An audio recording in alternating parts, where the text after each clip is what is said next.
हमारा क्वेश्चन है, उत्पादन की परिभाषा दीजिए। उत्पादन क्या है उसके बारे में जानते हैं। ठीक है, उत्पादन है जो हम कोई चीज़ नई भी चीज़ बनाते हैं ना, वो उत्पादन का मतलब केवल नई वस्तु बनाना ही नहीं, बल्कि किसी वस्तु को अधिक उपयोगी बनाना भी उत्पादन है। मतलब सिर्फ नई वस्तु बनाना ही उत्पादन नहीं है, उसको और उपयोग में लाना ही उत्पादन कहलाता है। ठीक है, इसके उदाहरण देखते हैं। लकड़ी से फर्नीचर बनाना, मतलब सिर्फ लकड़ी बेचना ही उत्पादन नहीं है, लकड़ी से फर्नीचर बनाना भी उत्पादन है।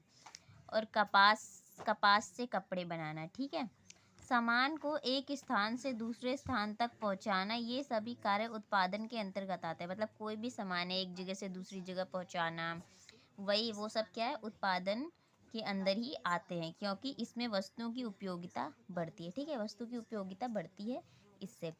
फिर दूसरा क्वेश्चन है हमारा, उत्पादन फलन को समझिए। उत्पादन फलन क्या होता है?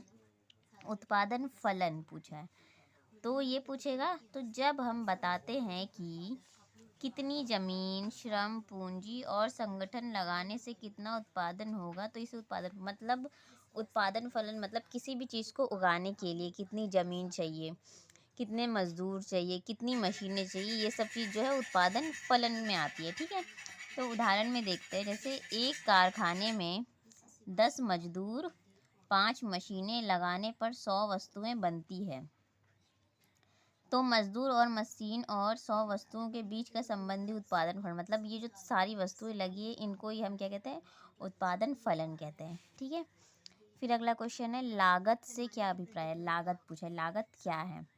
तो किसी चीज़ को बनाने में जितना खर्च आता है वही उसकी लागत है। मतलब कोई भी इस पेन को बनाने में कितना खर्च आया वो उसकी लागत कहलाएगी। ठीक है, तो उदाहरण में देखते हैं।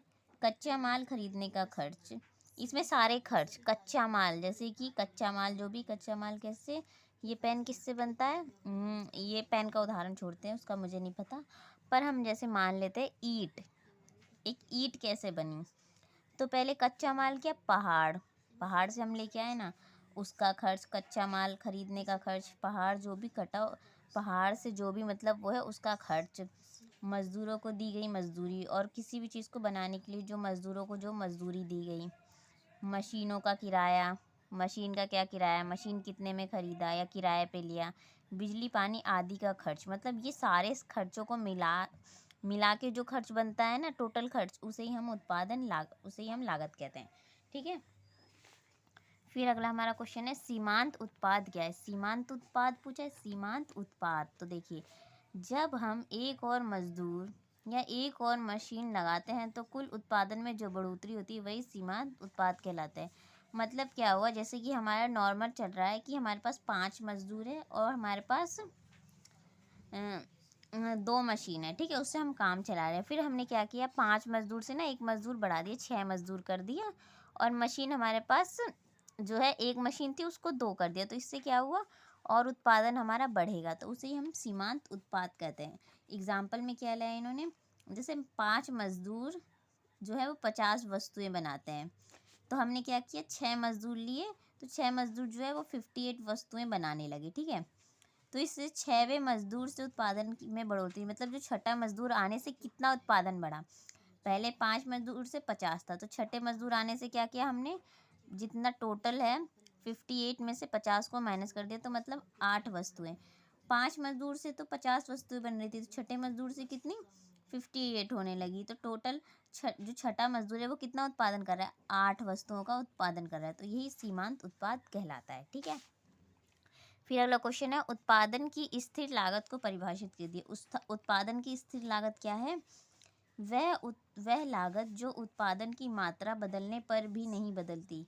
मतलब जैसे कि अगर उत्पादन की मात्रा बदल जाए, उत्पादन बढ़ा दी जाए या घटा दी जाए, तब भी जो है वो लागत, जो भी पैसे लग रहे हैं वो नहीं बदलते, तो उसे उत्पादन की स्थिर लागत, मतलब जो स्थिर हो गई, मतलब वो जो है वहीं पे स्थिर हो गई, ना वो ना जब बढ़ रही है ना घट रही है। ठीक है, तो उदाहरण में जैसे ले लेते हैं, फैक्ट्रियों का किराया जो होता है वो स्थिर होता है, मशीनों का बीमा वो स्थिर होता है, और स्थायी कर्मचारियों की तनख्वाह वो सब स्थिर होती है। ठीक है, जो स्थिर है, तो ये है उत्पादन की स्थिर लागत, ये हुई। ठीक है, फिर आगे है हमारा, औसत लागत से आप क्या समझते हैं। औसत लागत पूछा, औसत लागत क्या है, एक वस्तु बनाने पर औसतन खर्च कितना आया वही औसत लागत है। मतलब एक वस्तु बनाने में कितना खर्च आया वही औसत लागत है।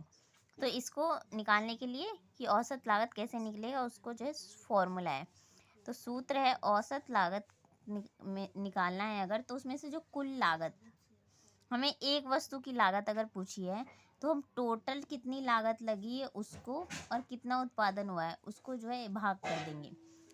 ऐसे समझ नहीं आ रहा, उदाहरण से लेते हैं। अगर 10 वस्तुएं बनाने में कुल खर्च 100 रुपये आया, ठीक है, 10 वस्तु बनाने में 100 रुपये खर्च आया, तो औसत लागत मतलब एक वस्तु बनाने में फिर कितना खर्चा आया होगा, तो 100 में से 10 को भाग कर देंगे। तो कितना खर्चा है, 10 रुपये प्रति वस्तु, मतलब 10 रुपये में एक वस्तु बनी और 10 वस्तु कितने में, 100 रुपये में बनी। तो वही एक वस्तु का मूल्य निकालना ही औसत लागत कहलाता है। ठीक है। फिर है हमारा अवसर लागत। क्या है अवसर लागत, मतलब किसी एक काम को चुनने पर जिस दूसरे सबसे अच्छे विकल्प को छोड़ना पड़े वही उसकी अवसर लागत होती है। मतलब जैसे कि आपके पास 2 विकल्प और दोनों ही अच्छे हैं, पर आप एक ही को चुन सकते हैं, तो वो जो है जिसको आपने नहीं चुना ना, वो उसकी अवसर लागत होती है। ऐसे समझ नहीं आ रहा, उदाहरण से बताती हूँ। अगर आप पढ़ाई करते हैं तो कमाई करने का मौका छोड़ते हैं, है ना। अगर हम पढ़ाई करेंगे तो हम कमा नहीं पाएंगे जब तक हम पढ़ रहे हैं। तो इसमें जो हमारी कमाई हुई ना, जिसको आपने छोड़ा, जो काम आपने नहीं किया, वो हमारी अवसर लागत कहलाएगी। ठीक है। एक और एग्जाम्पल लेते हैं। अगर किसान गेहूं की जगह धान उगाता है, तो गेहूं की जगह क्या है, वो धान उगा रहा है, क्या नहीं उगा रहा, गेहूं नहीं उगा रहा, गेहूं को छोड़ रहा है, तो जो गेहूं होगा वो अवसर लागत कहलाएगी। ठीक है। तो अवसर लागत ये है, बहुत ही आसान और सिंपल है, बस आपको समझना है, समझ जाओगे और एक बार दिमाग में डाल लोगे तो एग्ज़ाम में आराम से लिख के आओगे। ठीक है।